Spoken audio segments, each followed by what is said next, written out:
Apresento a você uma entrevista inédita com o Brizola. Foi veiculada pela TV Educativa do Rio Grande do Sul, em 11 de junho de 1999, às 8 horas da noite. Com uma duração de um pouco mais de 2 horas, dividi em 3 partes. Vale a pena ver tudo, é muito bom. São relatos dos bastidores de quem fez uma boa política. Segue a segunda parte. Aproveite. Essa é uma edição especial do programa Frente ao Frente, ao vivo, com o ex-governador Leonel Brizola. O Jefferson Barros tem uma pergunta ao governador. Governador, o senhor ilustrou muito bem aí que, para atender o presidente Juscelino, precisou ir aos Correios, né? Porque era o serviço telefônico, era da ITT, que foi a sua segunda grande encampação, 2 anos depois da Bond & Share. E a ITT teve uma reação muito mais violenta do que a Bond & Share, né? Embora o Douglas Dalian tenha considerado o senhor um mau exemplo para a América Latina na encampação da Bond & Share, porque não havia havido encampações ainda, sequer as do Fidel, mas a da ITT reagiu com muita violência, até porque era o governo Jango. E, bom, depois a ITT derrubou a Allende no Chile, né, alguns anos depois. E o senhor teve uma atitude muito moderada, muito ponderada na questão, porque quando criou a companhia telefônica, inclusive ofereceu 25% da participação para a ITT, 25% para o Estado e 50% para os usuários. Eles não aceitaram nenhum acordo. Eles aceitaram. Além do que ainda se criou a emenda à IPORC, que é a emenda contra o Brizola, né? Quer dizer, aquela emenda que de certa maneira justifica o boicote a Cuba, o Irã. Exato. Quem encampar uma empresa americana está colocado no inferno. Exato. Então, essa questão da ITT eu acho que seria bom a gente retomar. Se me permite, eu estava desejoso também de dar esse salto aí. Essa questão da energia elétrica aqui, compreendeu? Claro que isso não foi uma decisão em cima da perna, isso foi fruto de muito trabalho, muita reflexão. Interessante que eu procurei alguns escritórios, aquilo que havia de mais pesado, de mais importante, de mais, compreendeu, acatado aqui, de escritórios nacionais, escritórios internacionais, compreendeu, de auditorias, para saber o que pensavam diante desse quadro. Digo, não querem investir, não querem fazer nada. E nós estamos precisando de ter energia de sobra para poder, compreendeu, impulsionar o desenvolvimento. Um estado como o nosso precisa de energia rural, compreendeu? Precisamos encher de energia esse interior. Quer dizer, como proceder? Então você sabe que não houve um desses escritórios, esses que estão aconselhando agora a venda, não é verdade, as chamadas privatizações, não houve um que não fizesse essa consideração para mim.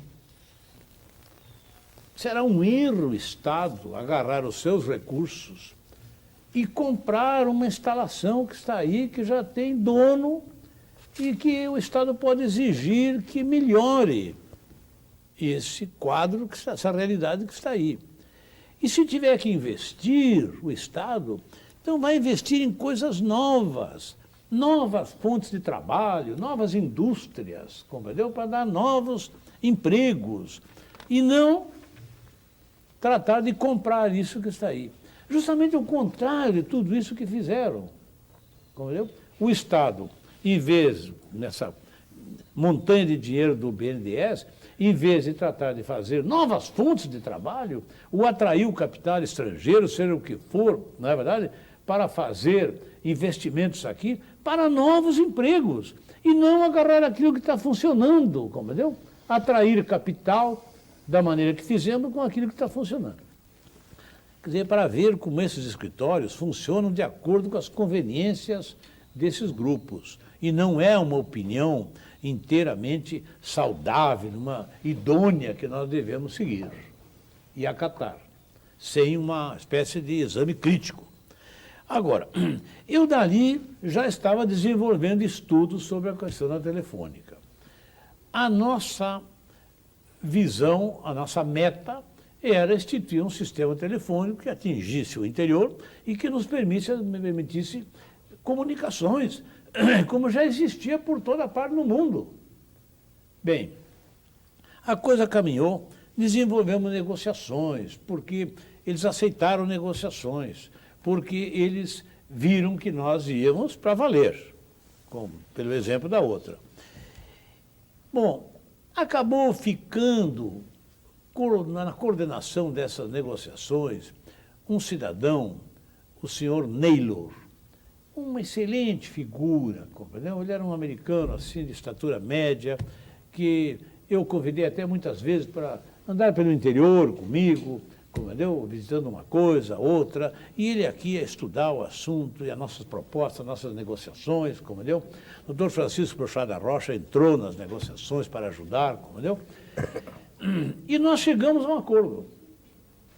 E ele levou, e isso foi aprovado lá, e voltou, e firmamos, compreendeu? Fizemos uma troca de cartas por esse acordo, que era o seguinte: fizemos primeiro um levantamento do acervo todo, através de um juízo arbitral.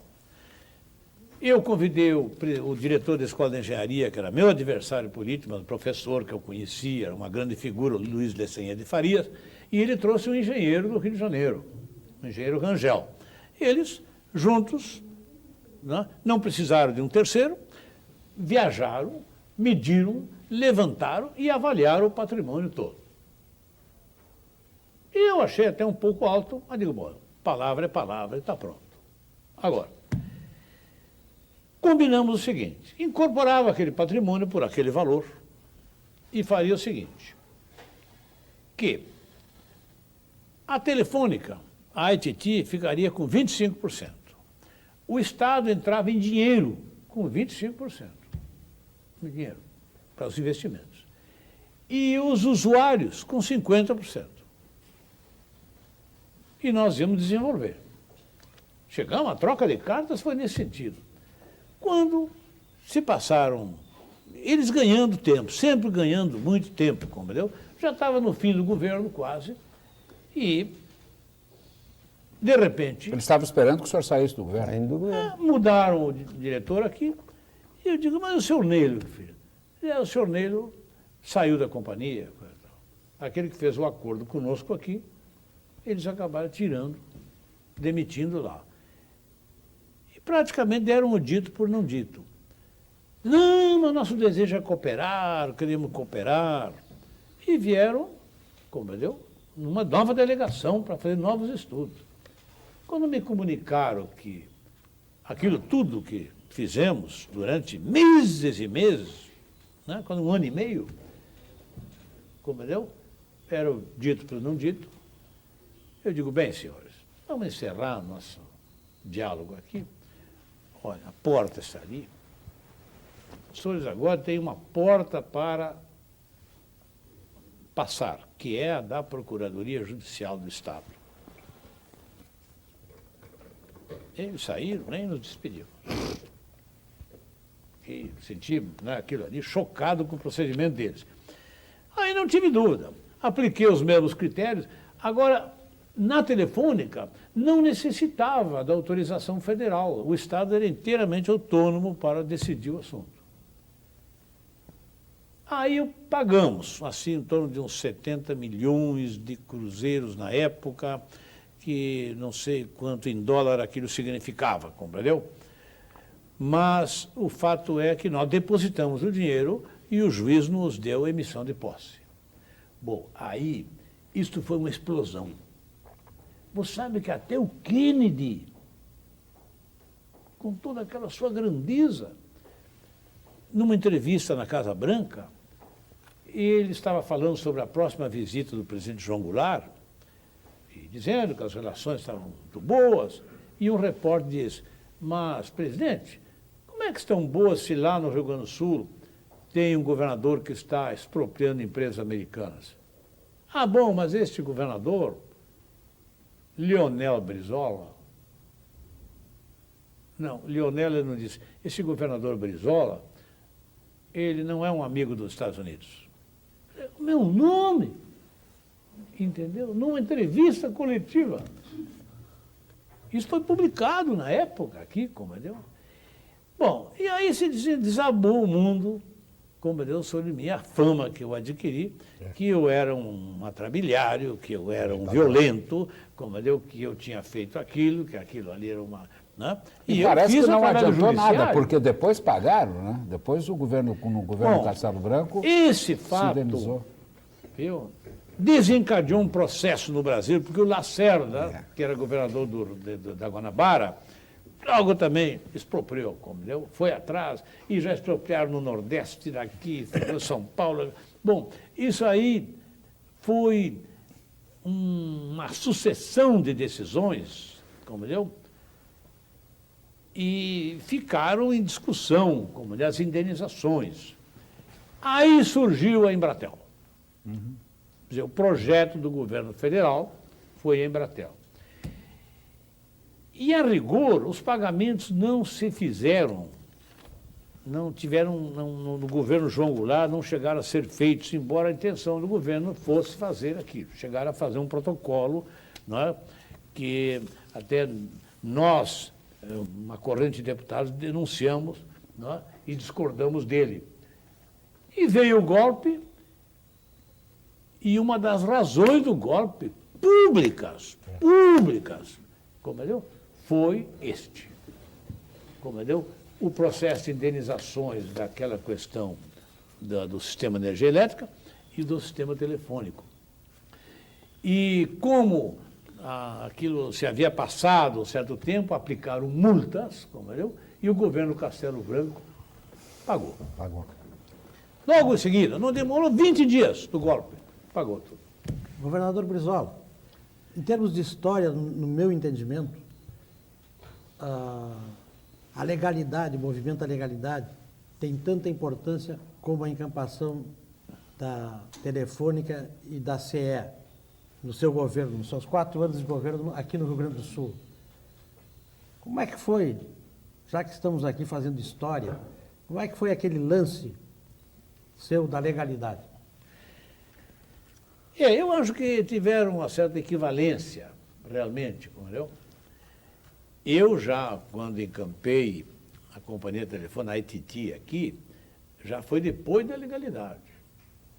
Quer dizer, a minha situação já era outra também. Sim, já havia mais força política, né? Mais força política, né? Bom, antes de responder a sua pergunta, a verdade é que os tempos demonstraram que nós agimos corretamente.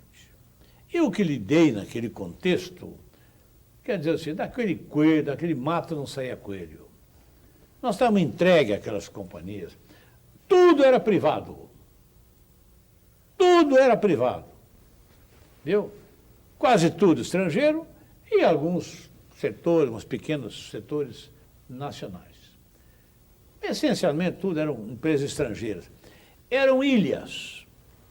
Nem havia interligação, não só de energia, quanto de comunicações telefônicas. Aquelas encampações daqui desencadearam um processo que levou o governo, Poder Público Federal, a Eletrobras, não é verdade? E levou a Embratel. A Embratel nasceu no governo João Goulart. Eu tive a honra de estar no exílio com quem redigiu aquele texto todo ali, que foi o coronel Dagoberto Gonçalves, diretor dos Correios e Telégrafo. Bom, ali nasceu esse sistema. E eu sou suspeito de dizer que, ao voltar do exílio, 15 anos depois, eu fui encontrar, um sistema, muito avançado. Acho que o Brasil avançou extraordinariamente nos 2 campos, tanto da geração e da distribuição de energia elétrica, quanto do sistema telefônico. Você, em qualquer lugar do país aí, onde havia um telefone, você podia discar para qualquer lugar do mundo. É claro que não é um telefone da última geração, como nós agora podemos né, avaliar, mas que se falava, entendeu? Eu acho que os militares, nesse ponto, realizaram uma obra de, né, homogeneização, de implantação de um sistema que nós temos que reconhecer que foi uma grande obra. Eles mantiveram a linha que se traçou ali. Fizeram grandes investimentos, né? O Brasil é um dos países que mais fez investimento e mais desenvolveu a geração de energia elétrica de origem hidráulica, né? Uma energia elétrica barata, né? E então eu considero realmente uma loucura isso que estão fazendo agora de desmantelar esse sistema, entendeu? Em função de dizer que não tem recurso para desenvolver. Desmantelar, entregar o sistema de comunicações telecomunicações, como agora a questão das usinas elétricas. Já entregaram a distribuição em grande parte e agora vão entregar os centros de geração, inclusive Itaipu. Querem dividir em 3 partes, entendeu? Para mais facilmente poder ser assimilado pelas empresas particulares. Um absurdo. Vai ser um absurdo, entendeu? Tão grande quanto esse da Telefônica, que vocês viram que isso aí é uma coisa que precisa ser examinado. Isso aí, o dia que puder ser aberto claramente, nós vamos, viu, sentir vergonha de que o nosso país fosse capaz de fazer o que fizeram. Entendeu? Agora, eu acho que aquele episódio da legalidade, né, foi uma ocorrência que eu quero dizer também, né, que, infelizmente, nós não tínhamos consciência do que estava acontecendo. Naquele a importância daquele fato. Nem o João Goulart, e muito menos eu. Houve uma fatalidade, que foi a falta de contato nosso. Eu aqui, isolado, o seu sistema telefônico era aquele. Eu, quando era governador aqui, quando era secretário de Obras Públicas, em conjunto com a Companhia Telefônica Americana, ainda fizemos uma ligação internacional por Rivera, a fio, que se conectava com o Uruguai. Então se falava com Montevidéu, entendeu? A única ligação, como eles cortaram todo o sistema para lá, mesmo dos Correios e Telégrafos, como a única ligação que eu tinha era com Montevidéu daqui, do Rio Grande do Sul. Isolado. O João Goulart na China, veio vindo. Eles tinham contato lá, em cima, com o João Goulart, e eu não tinha. Então ele não sabia rigorosamente o que estava se passando aqui. Davam a ele uma visão falsa do que estava ocorrendo aqui. Dava que eu já estava desorganizado, que isso aqui era um quadro de insegurança, que absolutamente não tinha a menor chance. Quando que nós estávamos com a parada ganha aqui, já. Então, houve esse lado, compreendeu? Que foi um lado muito negativo de tudo isto. Mas, mesmo assim, nós não tivemos uma consciência do que estava acontecendo. Porque eu acho que a história nos deu numa bandeja uma grande oportunidade de mudar. Entendeu? De mudar tudo. Eu sentia uma inquietação. Aqui também dos círculos mais avançados, que podiam imaginar, pensar, que tiveram contatos, que discutimos, também não surgiu, viu, alguém que pudesse dizer: vamos fazer um exame da situação para ver que nós estamos diante de uma situação que a história está nos ensejando. Não houve essa lucidez aqui de nossa parte. Eu, na minha intuição, compreendeu, com a evolução daqueles dias, e depois que chegou aqui o João Goulart, eu, na minha primeira conversa com ele pelo telefone em Montevidéu, eu passei a sentir que alguma coisa estava se encaminhando muito mal e que nós estávamos voltando a estaca zero em tudo. Veja, quando ele chegou, nós fomos ao Palácio e fizemos uma reunião ali. Machado Lopes, o João Goulart, presidente da mesa, eu do lado esquerdo, Machado Lopes à direita, tinha mais uns 4, 5 generais ali, o Francisco Brochado da Rocha e o comandante da brigada. E eu, cansado, já estava sabendo dos entendimentos, como Deus, sobre a questão do parlamentarismo, e eu simplesmente disse: presidente, eu lhe passo a controle de toda a situação,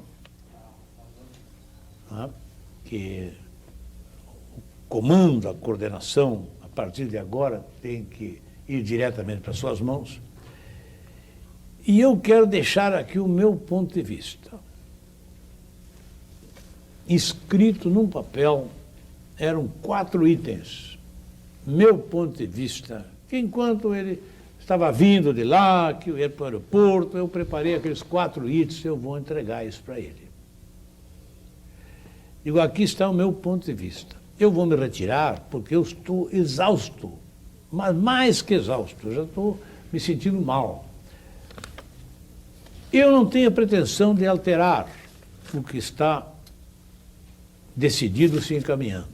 E quero dizer também que não pretendo criar nenhum tipo de dificuldade. Mas eu quero deixar aqui a minha posição a esse respeito. Se merecer a consideração, você sabe que eu venho para cá, meu, com a consciência queimando para trabalhar por essa solução. Mas não crio problemas também. Sabe qual era a solução? Que o presidente assumisse o comando daquela situação e subisse por terra daqui. Que ele ia encontrar um acolhimento extraordinário por parte do povo brasileiro. Fosse a Brasília daqui por terra, com base no 3º Exército. Ele ia ter adesão do 2º Exército e do 1º também. Havia o negócio de operação Mosquito da FAB, mas aquilo ali, você viu como é. De ação nós estamos vendo lá como é. Ela pode fazer um grande estrago, mas não decide. E vamos a Brasília. Ao chegar em Brasília, nós vamos dissolver esse Congresso porque ele violou a Constituição. Ele rasgou a Constituição. Dissolver esse Congresso e, no mesmo ato, convocar uma Constituinte para 60 ou 90 dias. Eu acho que o país teria mudado de rumo com aquilo ali, e nós tivemos essa possibilidade, mas não tivemos essa visão clara. Governador, eu queria agora... Depoimento, né? Depoimento. Governador, há uma série de perguntas dos telespectadores. Os telespectadores até agora nós fizemos história. Você sabe que eu fiz um grande esforço a me lembrar. Eu não ando com a história muito na cabeça. Vamos continuar fazendo e o senhor vai pingar. Eu ando olhando o quadro que vivemos. Isso é que me preocupa, Bom, isso é que eu ando então. cogitando. Vamos lá, governador. Eu já cumpri com o meu dever de fazer Vamos história. falar sobre o quadro que vivemos? Vamos falar sobre o quadro que vivemos. E o quadro que vivemos tem aí o grande problema do desemprego. Há uma série de perguntas nessa linha, e uma delas do José de Livramento pergunta o que o Brizola propõe para acabar com o desemprego. Mas eu gostaria de incluir nessa pergunta também a pergunta do senhor Pedro, do bairro Tristeza, aqui de Porto Alegre. Ele quer saber o que o senhor teria feito no caso da negociação com a Ford aqui no Rio Grande do Sul.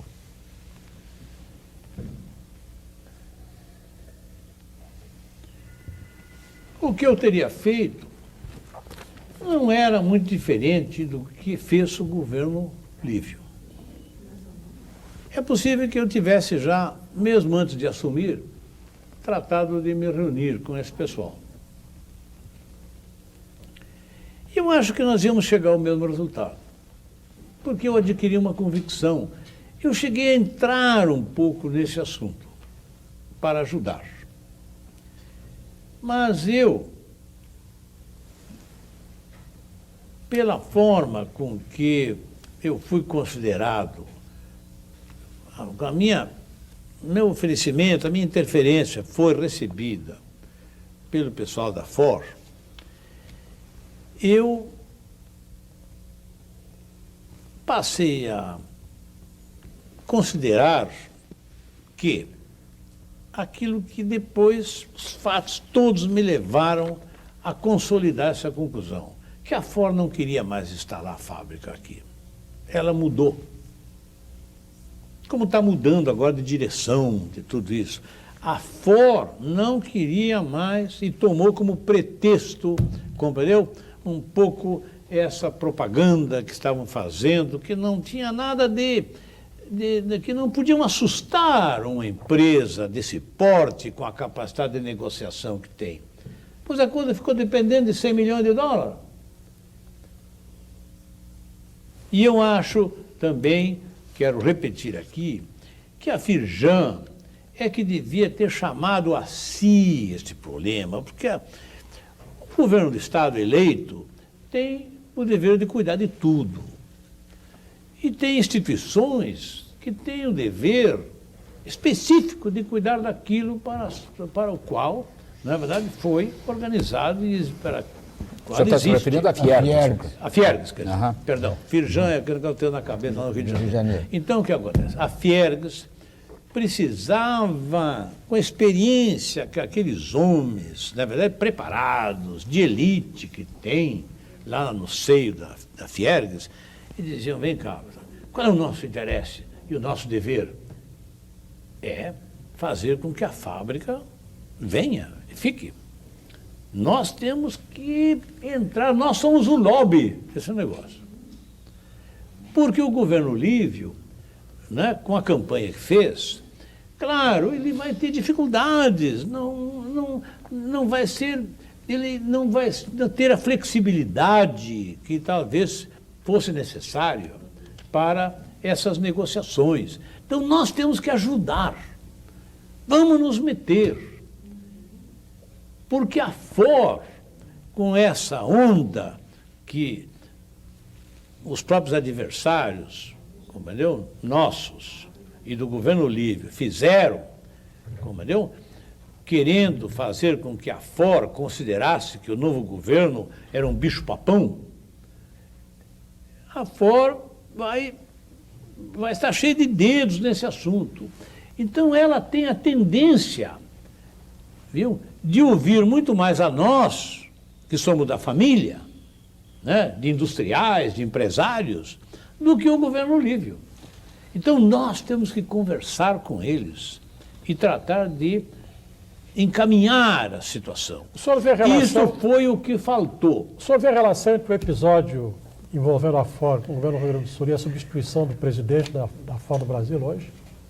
Se isso tem relação, é possível que tenha. É possível que essa decisão aqui, viu, essa inflexibilidade, esta arrogância, porque houve uma arrogância por parte da Ford, como se estivesse lidando com, né, com dependentes deles. Foram muito arrogantes. Então, o que acontece? Eu acho que isso não agradou a matriz lá. Isso não agradou. Tão arrogantes que eu dei uma tentativa, porque fui procurado por alguns empresários para ver se ajudava, compreendeu? E eu fui tão bem recebido, compreendeu? Pelas secretárias e pelos funcionários, compreendeu? No meu telefonema, tão bem recebido, tão festejado, e para eu esperar um pouquinho, que eles, em seguida, os dirigentes iriam falar comigo. E o tempo passou, 1 minuto, 2 minutos, 3 minutos, se passaram, eu observei 4 minutos. E voltaram os mesmos funcionários, as mesmas secretárias, mas num tom lá embaixo, compreendeu como é? Para me dizer que depois daria um retorno, porque estavam numa reunião e coisa e tal. Mas eu senti claramente, compreendeu? Que eles tiveram uma resposta, compreendeu? Lá, dos chefes, muito pouco animadora em tratar comigo. E como não me deram retorno, eu deixei meus telefones e tudo, não sei o que estavam. Eu cheguei à conclusão, depois, por fatos posteriores, que a Ford não queria mais se instalar aqui. Governador, a pergunta do senhor José de Livramento está no ar ainda. Mas, eu só me permitir, eu não quero deixar também aí de tirar minha casquinha, compreendeu? Porque você sabe que a General Motors veio para cá por uma iniciativa minha, do Leonel Brizola. Como é que foi essa história, governador? Sabe como foi? Eu tenho um amigo lá em Nova York que casamente falou comigo por outras coisas nesse dia. E ele me disse, parabéns, você no Brasil vão ter uma outra fábrica da General Motors. Isso foi resolvido ontem, aqui no Conselho Superior da empresa, aqui nos Estados Unidos. Ele disse, boa. Tá bem, tratei do assunto que queria com ele. Né? Bom, aí, me lembrando, liguei para o Colares. Eu, Colares, você passa isso. Olha, nós aqui no Rio de Janeiro, nós estamos trabalhando, compreendeu? Com 2 fábricas. Estamos para fechar com 2 fábricas, que é a Volkswagen, lá para Resende, que foi uma área que nós preparamos, entendeu? Levamos o gás, levamos a água, não tem um menino de rua, não há uma favela, não há nada. Preparamos aquele ambiente para trazer uma fábrica de automóveis. E a Volkswagen já estava praticamente fechada lá, naquele momento. Segundo, compreendeu? Nós estávamos discutindo com a Suzuki. E, por conseguinte, eu não estou descurando os interesses do Rio de Janeiro. Eu peço a você, compreendeu? Entra com o negócio do argumento do Mercosul e tudo isso, e procura a General Motors. E vamos tratar de negociar com a General Motors. Bom, o Colares é para já. E passou a agir, tanto que levou todos os deputados. Fez uma viagem com todos os deputados para se entender com a General Motors. Isso foi muito antes do governo Brito. Esses entendimentos começaram. Por um estalo assim, como eu estava lá na minha mesa de trabalho, vi aquele negócio, digo, eu vou jogar isso, não custa, compreendeu? Os entendimentos com a General Motors começaram no governo Colares, através dessa indicação, que eu quero deixar isso claro, não é verdade? Porque, a rigor, não quer dizer que nós sejamos dono da iniciativa, não, para mostrar que nós não tivemos ausente, né? Que nós temos a nossa participação. Quer dizer que o senhor vem de entende, uma iniciativa nossa. O senhor entende, então, que a indústria automobilística continua sendo muito importante para a geração de emprego? Eu acho que ela é importante, como também outros complexos industriais, na verdade, até que dão mais emprego. Mas essa indústria automobilística, ela tem uma capacidade multiplicadora muito grande. E também, sabe o que acontece? O carro é um fascínio para a pessoa humana. Quem é que não quer um carro? Compreendeu? Os jovens, os adolescentes já estão querendo carro. Ali um pouco as famílias querem carro, todos querem um carro. Compreendeu? Tem uns que vão absorvendo os 0 quilômetros, depois os de quilometragem média vai passando. Ali um pouco estão lá nos bairros, os carros velhos. E, quer dizer, é um fascínio, compreendeu? A fábrica de automóvel. Compreendeu? E tanto que no meu primeiro governo, eu cheguei a ter negociações, no governo do Rio Grande do Sul, que eu exerci aqui, eu cheguei a ter negociações, que eu fui 3 vezes à Alemanha, como prefeito e como governador. E lá, eu cheguei a fazer negociação com uma fábrica que depois se fundiu com outras lá, compreendeu? Chamada Prints, que quanto às outras não havia o menor interesse naquele momento, né? Mas o fato é que essa questão da General Motors, eu quero mostrar que isso aí veio de antes.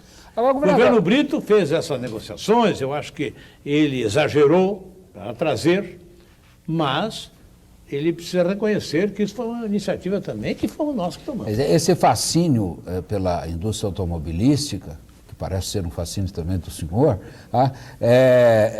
de que maneira ele existiria, quer dizer, na sua escala de valores, na sua escala de prioridades, de interesses de captação de investimento? Como é que o senhor entende nessa análise aí outras indústrias consideradas também estratégicas, a agroindústria, no caso do Rio Grande do Sul, por exemplo? O senhor buscaria com a mesma intensidade investimentos nesses Bom, na setores? Ou o senhor verdade, já não acredita nesta forma? Na verdade, eu acho que isso é um problema de alta indagação, né? Naturalmente que isto depende da conjuntura, da época que se está vivendo, né? Para hoje, das governador, qual seria a da solução? base do desenvolvimento. Um estado como o Rio Grande do Sul, que tem a sua economia baseada numa agricultura diversificada, na verdade, que aqui se desenvolveu a melhor agricultura do país. Então, o que acontece? Nós, né, e contribuímos para espargir uma agricultura avançada por todo o país, não é verdade? Agora, a agroindústria é uma coisa importantíssima para nós, como acumulação, como renda. Agora, existem algumas indústrias de base, compreendeu? Que numa comunidade como a nossa, nós precisamos atentar para elas, porque senão nós vamos nos tornar tributários, compreendeu? Tributários. Eu, por exemplo, nessa questão da tecnologia avançada e de questões de base, você sabe que eu propugnaria, por exemplo, no campo da agricultura, no desenvolvimento, compreendeu? Da produção de matrizes, compreendeu? E da produção autônoma, por exemplo, de frangos. Porque nós somos dependentes. O dia que eles quiserem, esses países que nos fornecem os avós para a produção de frangos, em 6 meses não tem mais nenhum frango aqui. A não ser os nossos, compreendeu? Os frangos crioulos aí, compreendeu? Que chamamos aí de domésticos aí, da nossa tradição, compreendeu? Mas o frango industrial que está aí, nós não temos autonomia, o Brasil não tem autonomia nenhuma. É isso que agora, quando está se discutindo a questão dessas sementes, compreendeu? Transgênicos. Isso aí também pode nos levar a um ponto que daqui a um pouco nós estamos dependendo totalmente desse tipo de sementes, não teremos mais nenhuma autonomia. O caso do frango é típico. O Brasil é um grande produtor de carne de frango, dos maiores do mundo. No entanto, isso tudo cai em 6, 8 meses. Aqui é só de deixarem de nos enviarem, compreendeu, os avós, que vêm como ovos ou vêm como pintos bebês. Nós importamos isso. Quase todos os voos das empresas de aviação para o Brasil estão trazendo, todos os dias. E aqui nós fazemos crescer esses pintos bebês, ou fazemos esses, tiramos dos ovos que importamos, não é verdade? Para fazer os cruzamentos que vêm de lá. Só assim nós vamos ter um frango dos avós, nós vamos tirar as matrizes. As matrizes é que vão produzir os frangos que nós consumimos. Quer dizer, isso é uma tecnologia que ninguém praticamente se dá conta. E nós não temos essa autonomia. Nós somos dependentes totalmente, como seremos amanhã das sementes. A governadora, ainda há espaço para ser nacionalista? Hein? Ainda há espaço para ser nacionalista? Se há espaço?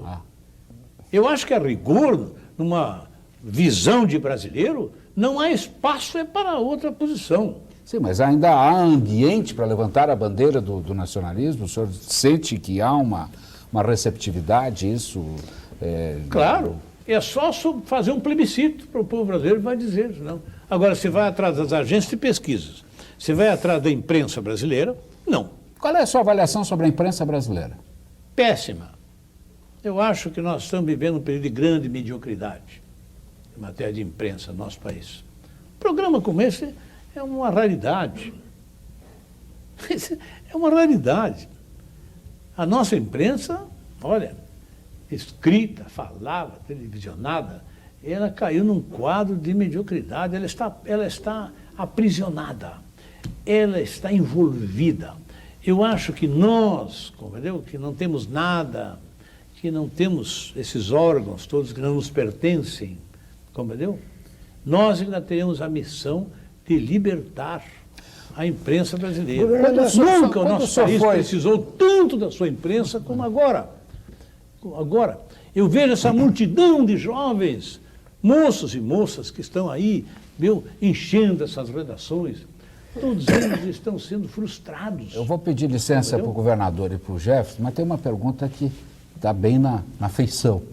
Uma vez o senhor disse que, chegando à presidência da República, a primeira coisa que ia fazer era fechar a Globo. O senhor pensa a mesma coisa? Olha, naturalmente que era uma força de expressão que eu disse que ia questionar. Fechar eu nunca disse. Eu disse que ia fazer o seguinte, que essa questão das concessões em matéria de televisão, e agora tudo está muito mais complexo e muito mais amplo, era como um grande bolo. Eu achava que o senhor Roberto Marinho é um homem competente, toda aquela equipe dele, mas deviam ficar com uma fatia do bolo e não com todo o bolo. É isso aí, que eu acho que nós temos que democratizar o sistema. Eu agora tenho novas ideias sobre democratização do sistema. Como assim, nós vamos governador? conseguir? E claro, isso é um sonho aí de uma noite de verão. Só falava mas pouco, que seria- temos que democratizar, temos.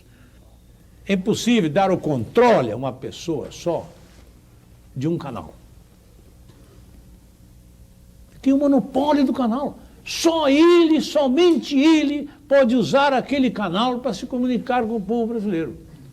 Isso é verdade. Entendeu? Então eu acho que o canal, um canal, deve ser motivo de várias concessões. Quer dizer, na segunda-feira tem tal concessionário, na terça tem outro, na quarta tem outro. Pode voltar até na quinta para o primeiro. Assim também, todos os dias, nunca pode ser um jornal nacional pertencente a uma única pessoa. Compreendeu? Isso é um controle, entendeu? Que se está concedendo da opinião pública. Isso é um problema sério que está sendo muito debatido nos Estados Unidos e é conduzido lá de maneira já muito mais, muito mais democratizada que aqui. Lá, por exemplo, quem tem jornal não pode ter concessão de rádio, nem televisão. Quem tem televisão não pode ter jornal. Então, como é? Lá que é os Estados Unidos. E sabe que aquele sistema dos jornais nacionais lá, também há uma certa diversificação.